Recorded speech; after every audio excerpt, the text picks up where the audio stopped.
Talk about low-budget flights, no food or movies? I'm out of here. I like running better. Welcome back, YouTube viewers, to another video. So, Wallace and Gromit Vengeance Most Foul released recently, and I thought, I've seen every Wallace and Gromit film, so why not rank them all? Thought this should just be a fun ranking video. I mean, my ranking videos are my most popular videos, and I like making them. And this won't just be their films. I'm also going to throw in the Cracking Contraptions shorts, as a compilation, because I can't rank every single one of those individually. That would take way too long and be kind of boring.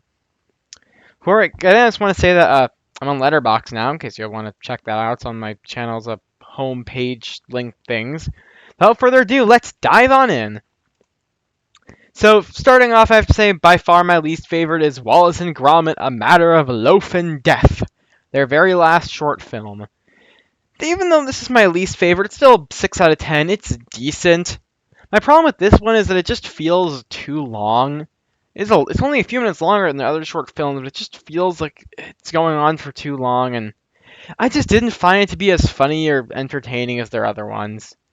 I don't really have a ton to say about it, it's just that's it. I just didn't really care for A Matter of Loaf and Death that much.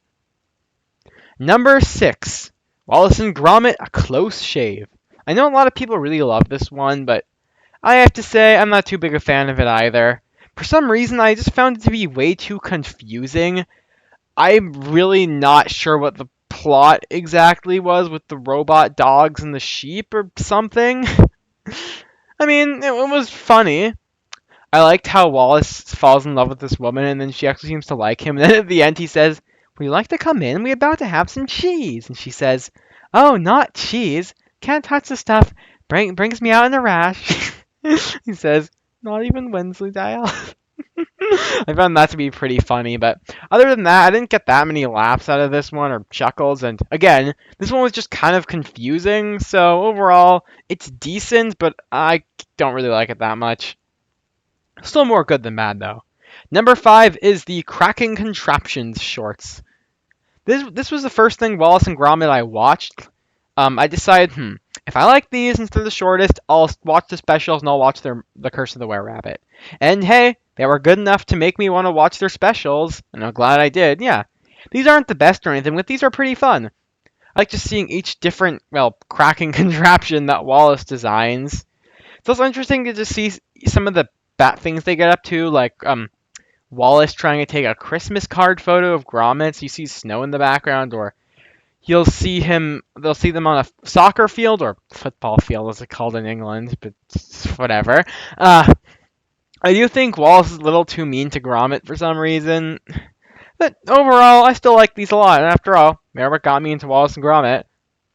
Number 4, Wallace and Gromit, A Grand Day Out, their very first short film. I really like A Grand Day Out. It's by far their simplest, but there's just something fun about this one that I just really like. I've seen the A Grand Night In, the story of Aardman Animation's documentary on YouTube, which you should watch. From about 2017 or something. I find it interesting how this one was made. Nick Park, the creator of Wallace and Gromit, who also ended up co-directing Chicken Run, might I add.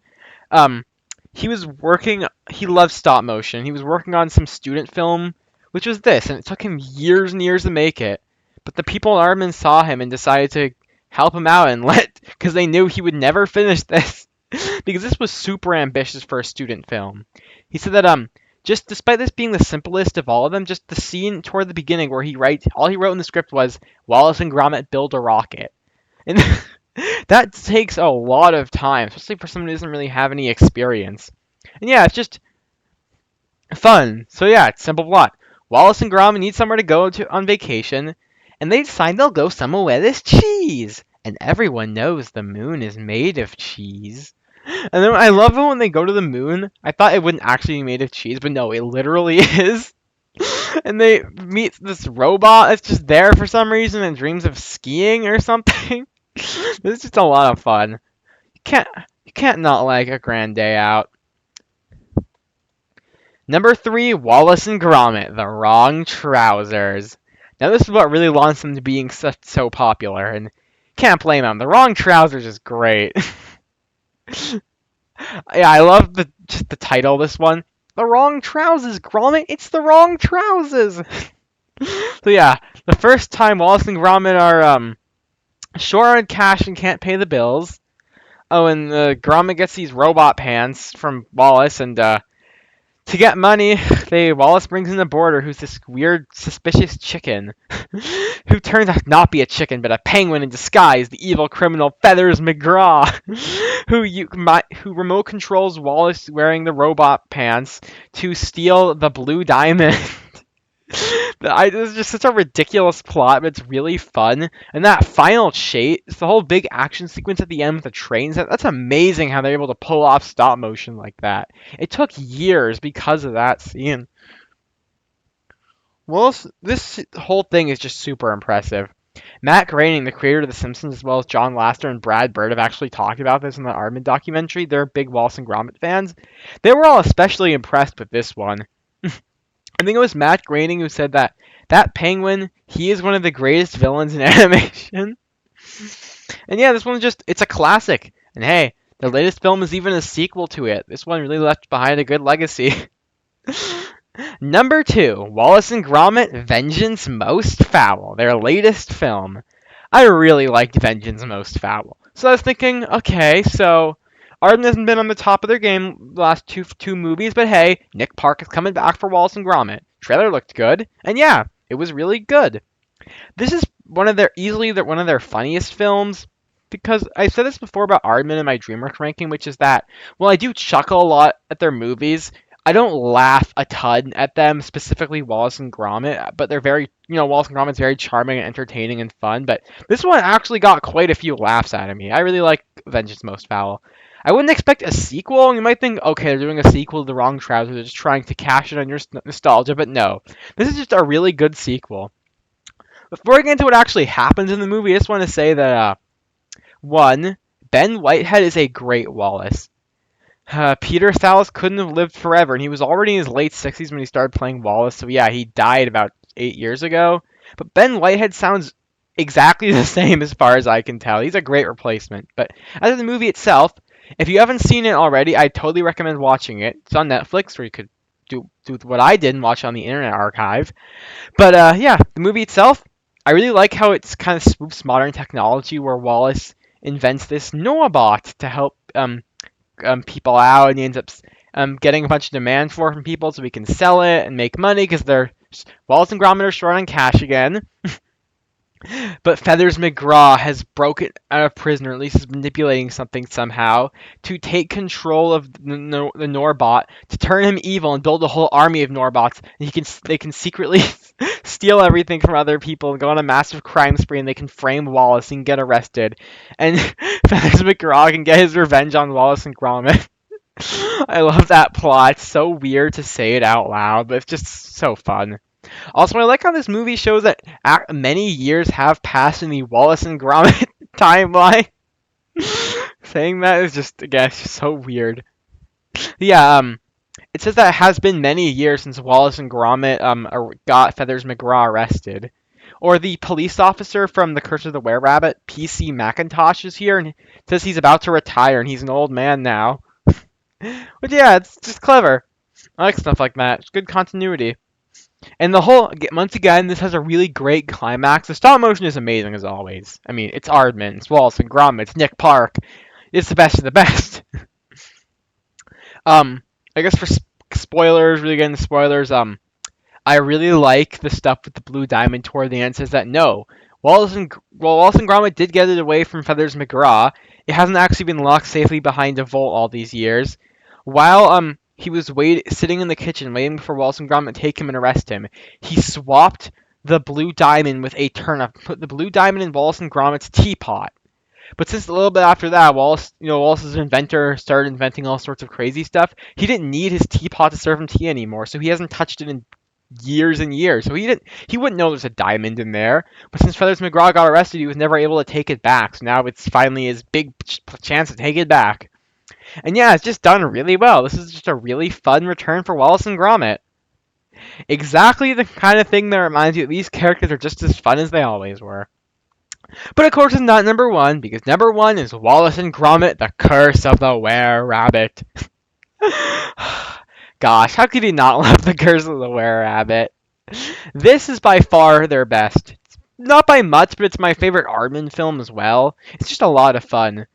The whole I talked about this in my DreamWorks ranking, but I'll talk about it again. So yeah, I love the monster movie parody angle. It's just so absurd and fun. I was genuinely surprised that Wallace was the Were-Rabbit. Did not see that coming. Victor Quartermain is a great villain. It has so many great lines, especially with the priest. I always found him to be especially funny. Um, I like the rabbits are pretty funny. As in, I like the joke that all these, since these people are, Wallace and Gromit are sort of exterminators. Well, they don't kill the pests, but by pests they don't mean they're take flies or something. Or it's rabbits because this town is obsessed with this giant vegetable competition, which is happening right about now. So Wallace and Gromit need to clear out the rabbits from everyone's yards. It's just such a fun concept. And this is just, yeah, a really entertaining movie. That's the perfect way to describe Wallace and Gromit. Fun. That's how you describe Aardman altogether. And this is definitely the epitome of that fun in Aardman. In conclusion, I really like Wallace and Gromit, and I'm glad I've watched all their stuff. I'm glad I got to make this ranking video. Now, there's something I want to quickly comment on that has basically nothing to do with this video, but the Golden Globes just happened. I don't put much stock into these awards, but not only did they nominate Moana 2 over Transformers 1 for Best Animated Feature, which is already, they shouldn't even have Best Animated Feature category. Not only is The Wild Robot the only movie they nominated, or whatever, okay. Wallace and Gromit Vengeance Most Foul, which I didn't want to win, but it got beaten by Flow, which, you know, I'm sure Flow's a good movie, but who watched Flow? Way more people care about Wallace and Gromit. Way more people watched The Wild Robot, Inside Out 2. Oh, but those don't matter. But random movie that hardly anybody, only diehard animation fans saw wins, I guess. How is that supposed to work? And I think that's probably what's gonna. Well, at the Oscars, either Flow is going to win or this is gonna win. Flow because it's one of those high-class art films, or this because it's Wallace, or Vengeance Most Foul because it's Wallace and Gromit. I love Wallace and Gromit though, so if they won, well, I wouldn't want them to win. I can't really complain about that. Okay, well, off topic, mostly off topic, tangent over. Yeah, I really like making that. This is definitely a better video than my last. One Man Dub's Shadow Generations is something I really wanted to turn out well, but it just did not turn out well. Next, whenever I go back to that series, I'm gonna do Sonic Adventure 2 Hero Story, which should be a lot easier. But will that be my next video? I don't know. I don't know what my next video is going to be. Whatever it is, I'm sure I'll enjoy it. So, that's all for now. And remember, stay way past cool. And be sure to eat your cheese and crackers. Cheese and crackers, Grom, we've forgotten the crackers.